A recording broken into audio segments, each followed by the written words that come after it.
The Hello Kitty murder in complete detail.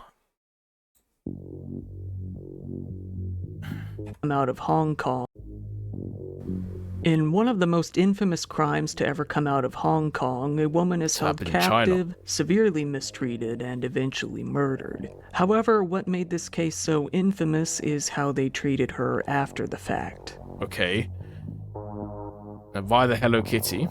I'm guessing that was a picture from the actual, like... Got a packed schedule this fall and don't have much time to figure out what to cook? How about trying some more interesting food? Yeah. Goodbye, and I've got effort and maximum across 7. Alright, let me start off by saying that this is probably a case that you've heard about before. It's very infamous. But this is by far and beyond the case I've been most requested to cover. Since it's requested so often, I decided to dig deep into it as deep as I could and give it the whole in full detail treatment. Okay. I think that I'll be able to paint a picture as to how truly horrible it really is, and buckle up because it's disturbing. Okay.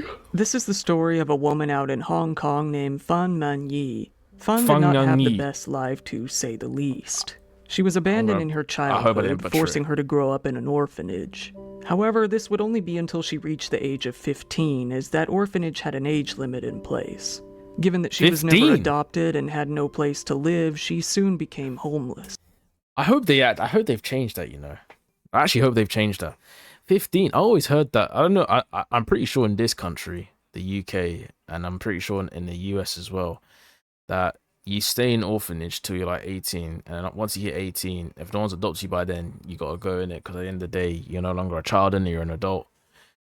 Which I guess is fair enough. At the end of the day, you know, grown adults should never be in orphanage. You know what I'm saying? So I hear it. It's one of them things, and I hear it. But obviously, 15 is crazy. I can't lie. 15, then you're booted out into the streets. I think that's fucking crazy. I can't lie. It should always be 18, and then, you know. Unfortunately, if you don't get adopted, then obviously, you know, it's sad in it, but it is what it is. Nothing you can really do in it.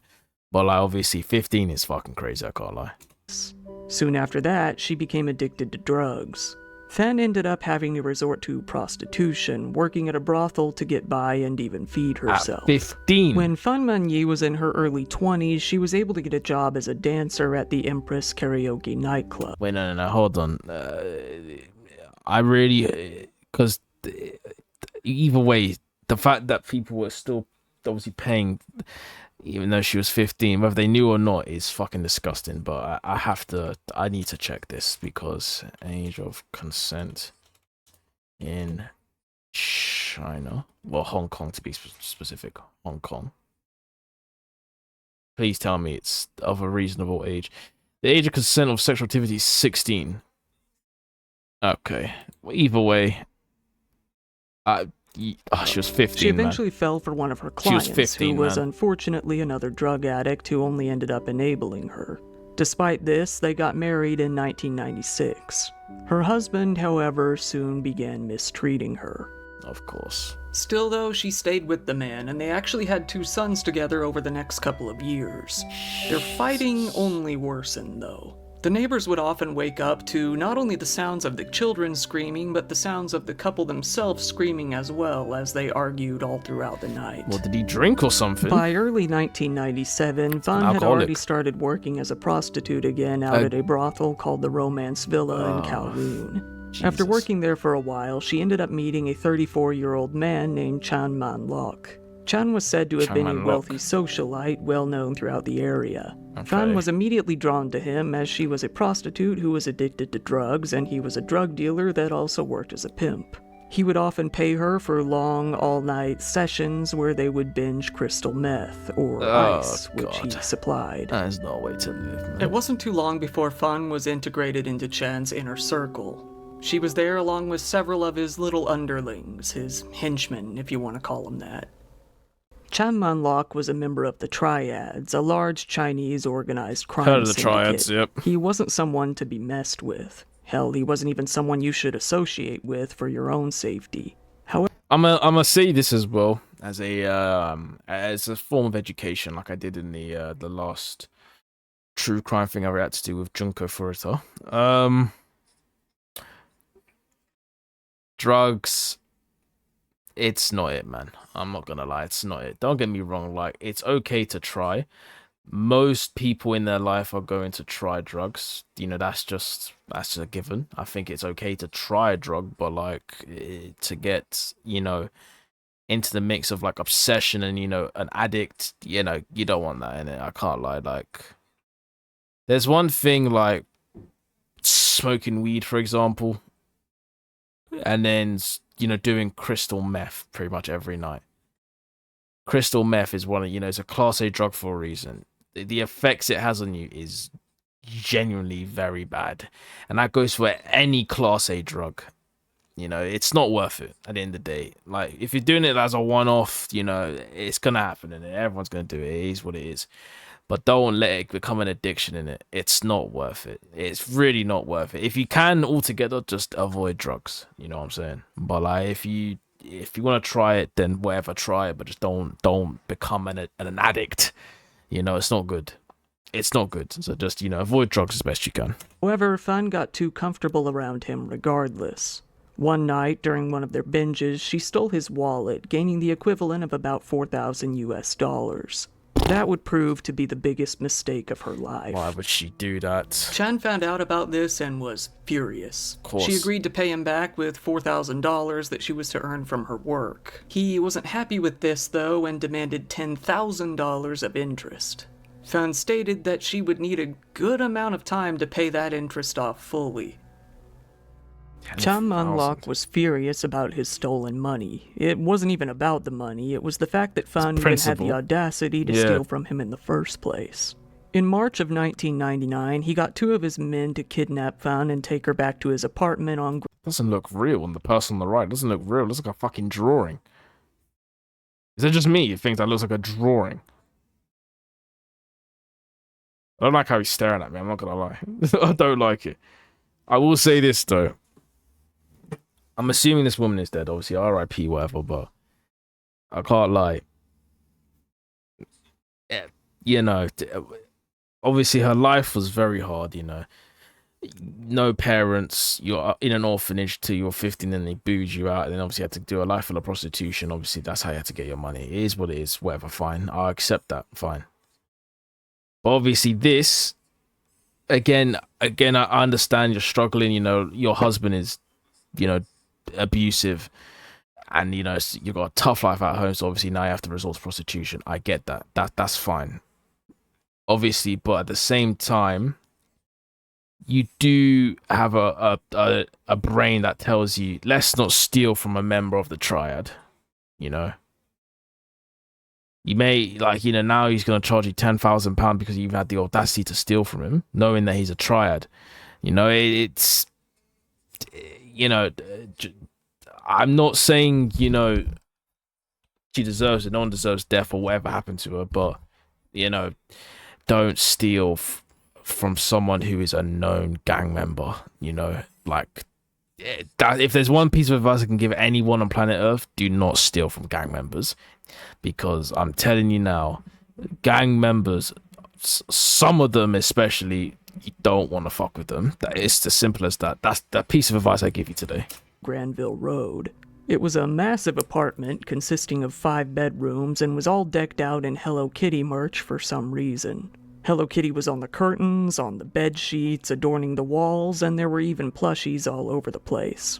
Okay. Chan planned to pimp Fan out and force her to work non-stop until her debt to him was fully paid off. But he was never satisfied with any amount of money she would earn. He kept increasing the interest on her debt more and more until it became impossible for her to ever pay him back. There simply wasn't any way that she could keep up with the constantly spiking increase to the debt.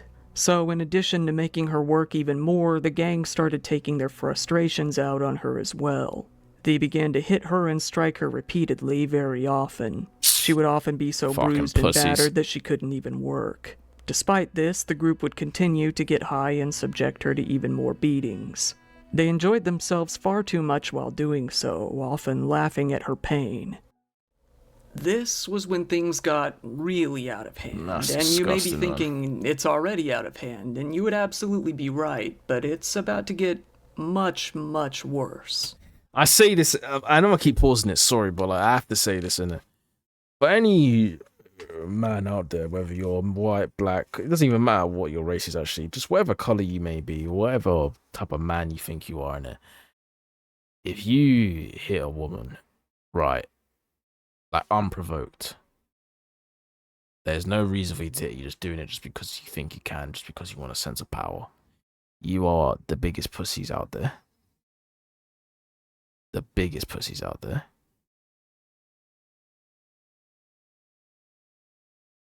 What are we talking about? Yo, brother. But what are we talking about? Like what? We're hitting women unprovoked because you think you just can. You feel like because you can, because they're beneath you or whatever it is. Fix up. Like what is fix up? How about you do that to a man that's your size or bigger, and then see if you get the same results? You know what I'm saying? Like what? We're hitting women unprovoked because you think we can. Get the fuck out of it, man. I'm telling you now, if any man, I promise you, you are the biggest pussy out there. Straight up. The group that tortured Fan consisted of Chan Man Lok, the leader, Leung Wai Lung, a subordinate gangster. I promise you, that is a drawing. That's not real, bro. That's a drawing. And Leung Xing Cho, age 26, another one of his underlings. But there was soon one new member to that group, a 14-year-old minor named Ah Fong. Although she had been reported to be one of the girlfriends of one of his underlings, ended up being a victim of Chan himself as he groomed her more and more over time. This girl, though, despite being very young and obviously what is up with people being pedophiles, man? She very much enjoyed helping the group to mistreat Fan. She would giggle and laugh hysterically while doing so. She took the opportunity to get creative and would even come up with her own ways to brutalize the woman herself. She was always ready and willing to join in. The group, unsatisfied at the amount of money Fan was bringing in, continued to mistreat her more and more. They tied her up, punched her, and kicked her all over. They would force themselves on her repeatedly, as much as they wanted. They even forced her to eat excrement. They started hitting her with metal bars, hit her and stabbed her with kitchen utensils, smashed pieces of furniture over her, and even tied her up in a standing position to use her as a punching bag. It got to the point that, one day alone, she ended up getting kicked in the head about 50 times. It has been said that Fan even got pregnant around this time, but the mistreatment continued regardless. When she was wounded, barely able to even move, the group would rub spices into her open wounds. To further ensure that she wouldn't be running away or moving much at all, they would burn her legs with hot candle wax repeatedly and even melt plastic over her legs. She was then forced to consume even more urine and excrement. The group would then force her to smile and say that she enjoyed all of these things. If she refused, they would just mistreat her even worse, getting even harsher with their punishments.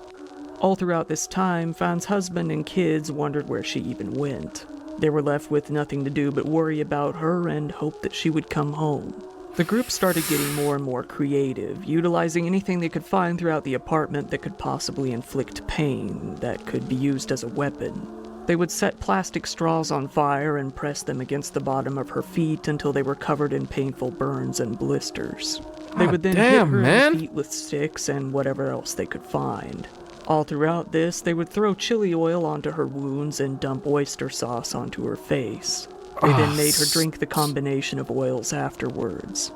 It was a game they played. If she didn't pretend to be happy, then they would beat her harder. They told her to smile while they burned her. It was a fun atmosphere, said Ah Fong. It got to the point where they started using Fan as a toilet, directly urinating onto her face and sometimes even into her mouth. If she spat any of it out, she was severely punished. Ah Fong once even defecated into a shoebox and forced Fan to eat it, which she thought was hilarious. The group started wrapping her in electrical wires and hanging her from a hook on the ceiling. They would then mistreat her in any way that they wanted, usually hitting her with iron bars and leave her there overnight. What was he saying? She has horrible taste in men. Yeah, I'm not watching this shit. I'm eating. What the fuck? Yeah, bro. That is... Yeah. I don't think, right, this is as bad... So far, anyways, it's not as bad as a Junko Furuta case. Not to compare, but like I can't lie, it's damn near close. Like it's not identical, but like a lot of the things that happened to her happened to Junko Furuta as well. But to what happened to Junko Furuta was genuinely like horrific, like genuinely horrific. But this is damn near close. I'll say that. Right. Eventually, they stopped feeding her entirely. The bodily fluids they would subject her to became her only form of sustenance. They continued to pack her wounds with dirt, spices, salt, and really anything else they could find to make sure that she never felt any sort of relief. Needless to say, after seeing the shape she was in, potential clients started refusing her services, meaning that she was no longer pulling in any money for the group. Fan would lie on the floor, starving, drifting in and out of consciousness, while the group hung out and watched TV or played video games. She was broken, and playing with her wasn't so much fun after that. The thing is, right? If we're talking about like the Junko Furuta case, right? It's one of those things, yeah, where it's like with Junko Furuta, she obviously everything that happened to her was because she had rejected that guy who was a part of the Yakuza from her school. But obviously it all happened just because she simply rejected him in a nice way. And then what happened to her was fucking disgusting. This girl obviously is a bit different. She stole from a member of the triad knowing that he was a triad. And then obviously everything that's being said is what's been done to her. But either way, like it's all because of one simple action that now they're getting the most grotesque stuff done to them.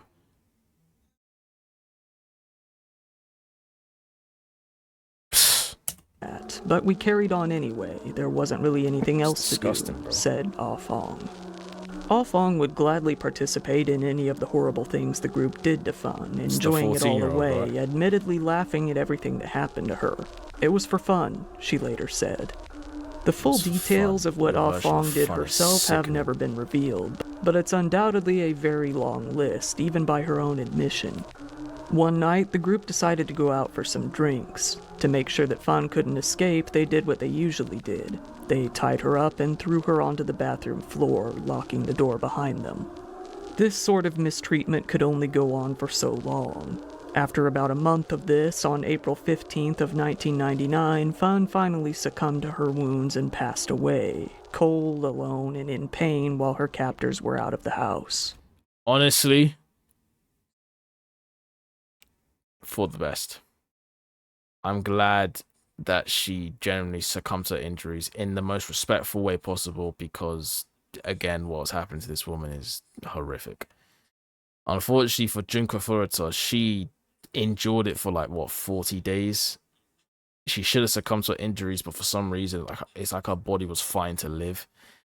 And in these type of situations, you just want to die in it, and it's fair enough in it. You know what I'm saying? Like I couldn't imagine this to happen to anyone that I know, you know, let alone myself. So after a few days, the group came back to the apartment. Ah Fong stated that she had to use the restroom. When she went into the restroom, she found Fan deceased on the floor. The men began to discuss amongst themselves. They needed a way to get rid of the body, but they couldn't decide on which method would be best. They even argued about what likely caused her death, obliviously, most of them believing that it was probably an overdose that did her in. Most experts agree, though, as you can assume, that it was more likely the actual injuries that led to her death. So, deciding to put a pin in it for now, they decided to go to the arcade and play some video games, all while Fan laid in the bathroom. After a while, they came back home, went to sleep, and did nothing about the problem. The next day, while completely high, Chan came to a conclusion. He gathered up his little posse and told them, now she must be destroyed. They put her into the bathtub and got to work with a handsaw. Once the body was divided up into more manageable portions, they cooked each piece to prevent further decay and to get rid of some of the smell, boiling the pieces on the stove.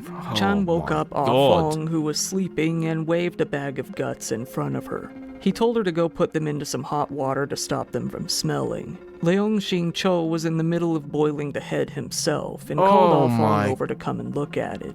She said that she was scared and didn't want to look, but he said, "It's okay, just pretend you're watching TV." She decided to give it a peek and decided that he was right. It looked like something out of a horror movie. Given that this had already taken 10 hours, the group started getting pretty hungry.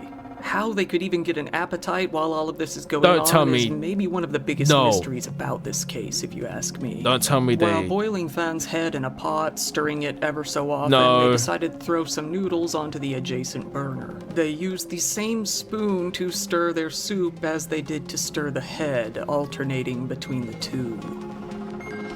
By the time their meal was over, the head was now nothing but bone. They decided to take the skull and sew it into the head of one of their Hello Kitty plushies, a large mermaid one. You sick This is piece obviously of where the shit. name of the case comes from. It's still unknown why they even decided to go through the trouble of doing this. You sick Given how drug-fueled the bastards. whole operation was, it's safe to say that if there even was a reason, it You might not sick make a lot of bastards. sense now. For unknown reasons, they decided to keep some other bits as well, namely a tooth and some organs. However, is they wrong with these disposed of the people? rest in the apartment complex's garbage. Things were quiet for about a month. It seemed that they had gotten away with all that they had done. That all changed 1 month later in May. Ah Fong made her way out to a local police station. She told the police that she was being haunted by a ghost, oddly enough. She told the police that this particular ghost had been tied up in electrical wire and... To that girl, right, who took part, and the only reason why she ever said anything was because she believed that she's being possessed by the ghost of the girl that obviously she took part in torturing and was killed in the end. You're lucky that that was all that you got before, I'm assuming, you get arrested. You were lucky that's all you got. As a woman, you should be fucking ashamed of yourself. Some would say you need help. Some would say you need the electric chair, just like the other men that were involved in this. To those men, they deserve the electric chair. They deserve every ounce of the electric chair. You also deserve the electric chair, in my opinion. Maybe even worse, because you're a woman, and you're allowed them to do this to another woman. All I can say is, I hope the punishment is said in this video, so I know if it's good enough. That's all I'll say. Murdered. The police, though, given that this was simply a ghost story, didn't take her very seriously at all. They brushed it off, assuming that she was just having nightmares or being silly. This was, however, until Ah Fong told them that she had played a part in the murder of this particular woman. This obviously changed things drastically. The police asked her for more details and eventually followed her out to where all the carnage took place, the apartment. This is where they discovered that her nightmares were very much indeed based in reality. Inside, she pointed them to the Hello Kitty mermaid doll, and inside they found the skull. The whole group was found, arrested, taken in, and taken to trial. I put mask on Ah them. Fong, which likely isn't even her real name, by the way, it's likely a pseudonym given to her by the court system, decided to testify against the other members of the group. She told the police that she was Chan Man-lok's girlfriend, but she was also very likely one of his prostitutes as well. When asked why they had done all of this, she simply said, "I have a feeling it was for fun." This case quickly became a spectacle all throughout Hong you Kong. said it was Most for fun. citizens had Don't never say you heard had of a feeling case it was coming for anywhere fun. near this magnitude Tell him how it is. before. Being a pretty safe modern city, they couldn't imagine something so sinister going on so close by. I couldn't One imagine element either. of this case that fascinated them was the terrifying juxtaposition of one of the most grisly crimes they'd ever heard of meeting with one of the cutest icons they could think of. The mixture of horror and innocence stood out to a good amount of people. The trial would go on to last for 6 months. This is Ah them, Fong right? went on to testify in exchange for complete immunity. In order to placate Fan's ghost and finally get some peace, she spilled all the gritty details. Every single disgusting detail of every single disturbing thing that the group did. She said that this was in order to relieve her guilt and stop the haunting. I don't give a During fucking. the trial, I hope she got a material decent evidence amount of time. relating to the case was presented to the courtroom. This included the refrigerator where the body was kept, the pots used in the cooking, and the actual skull itself. It has been said that the stench radiated throughout the entire courtroom. Psychiatrists evaluated the three men, who went on to describe them to the courts as being completely remorseless. There was one massive roadblock to the case, though. Given the way that Fan's body ended up, there wasn't any clear, for sure reason to find out what actually had happened to her. They couldn't come up with a concrete cause of death, given the evidence that they had to go off of. It could have been from the abuse, or it could have actually been due to an overdose. As a result, the men weren't convicted of murder, but instead of manslaughter. The jury had come to believe that they had indeed caused her death, but they couldn't agree on whether or not there was intent. They couldn't rule out that the men did intend to kill her, but they also couldn't rule out that they didn't. There was simply no way to know for sure. So what was their sentence? Despite all of the doubts and the charges being reduced to manslaughter, the court justice, Peter Nguyen, was having none of it. In December of 2000, he sentenced the three to life in prison. Thank God. Sadly enough, though, this sentence did come with the possibility of parole. Oh, it for wouldn't God's be for 20 sake. years, though. Never in Hong Kong in recent years has... Wait, so would it be for 20 years, which means if it happened in 2000, so 5 years ago, their parole hearing would have been a thing. I hope that they're not out. I really don't. The court heard of such cruelty, depravity, callousness, brutality, violence, and viciousness, he said. The public is entitled to protection from people such as you. While if this had taken place in mainland China, all three would have likely been executed pretty swiftly, Hong Kong did not have a death penalty. Fan's husband came out and spoke of the sentencing. It seems that he was satisfied with them getting life in prison. He did, though, end by saying, "But how can I ever forget?" Ah Fong was released, free of charges, into foster care. It's currently unknown. I don't give a fuck. I don't care that this is a child, that she's 14. I don't care what. Sometimes the justice system is stupid when it comes to children. It just because they're a child doesn't mean that they are not fully aware of what's going on. If it was like a 5-year-old serial killer, even I can't believe even saying that, but that is a possibility because it has happened before. If it's a 5-year-old that's killed someone, right? Even though they still need to get some sort of punishment.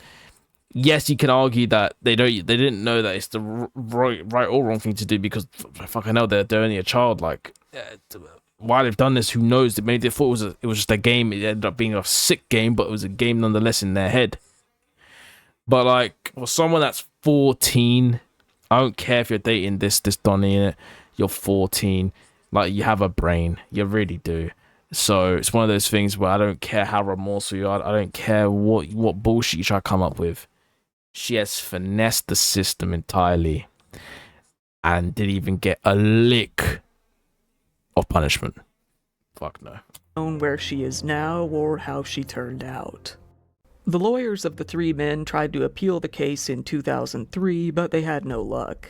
The sentence was upheld. Those three monsters weren't going anywhere. In 2014, the courts finally handed Fan's skull, the only remaining evidence of her body, over to her family, who had it cremated. The apartment building, located at 31 Granville Road, Tsim Sha Tsui, Hong Kong, where the murder took place, was eventually demolished entirely in September of 2012. Good. After several years, in 2016, it was rebuilt as a hotel that still exists to this day. The actual location where the murder took place is now, by some dark irony, a restaurant. 20 years came and went, and in 2020 it seems that the trio never did get their parole, as there's no news out there of their release. Okay. That is, except for one of the men. Why? The Yongxing Cho was actually released in April of 2014. It Why? seems that his lawyer was able to appeal and convince the courts that there wasn't sufficient evidence against him. As you might assume, it wasn't too long before he was on the police's radar again. Just recently, in January of 2022, while he was working as a waiter, he groped the chest of a female minor, only 10. And even more recently, he was sentenced to 12 months in prison for that. So as of the writing of this video, he is back in prison. Time will tell if they end up seeing parole in the future. There ended up being a few movies. No, but this is what I'm saying though. This is what I'm saying though. I know as a lawyer, I get it. It's your job to either defend the innocent or defend the guilty. I get it. It is your job. I do understand that. But some cases you can't just look at it and go, you know what? I don't want to defend this prick. I get it. It's for the money. I understand that. But really though, come on. You know what I mean? Like, come on. I understand the laws and the criminals have to be also be able to defend themselves just like the victims. I get it, but like, come on. Look what he did after he got out. Not even that long after he got out, he groped a child in a restaurant in a public area. He does not care, and he only got 12 months. Stop it, man. Movies released throughout the years that told the story of this case. One of them was called Human Pork Chop with, my god, have some tact, come on. Another was called There's a Secret in My Soup. This case even became well enough known overseas that it was featured in an episode of Bones, an American crime drama. To this very day, Fan Man-yi's memory is kept alive every year when citizens of Hong Kong celebrate her life on her birthday with a candlelight vigil in the center of the city. Okay, that's nice, to be fair. Once again, thank you for watching my videos. If you found it interesting,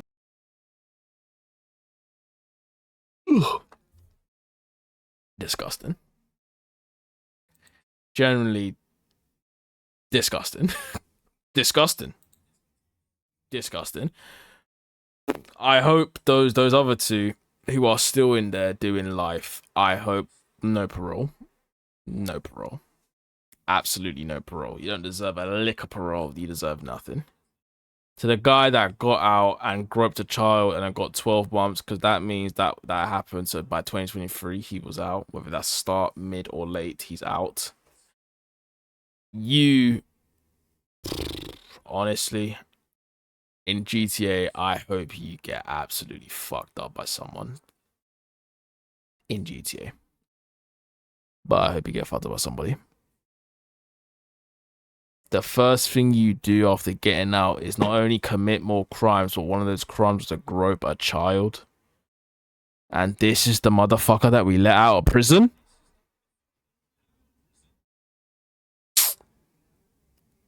The justice system has its flaws. On a real.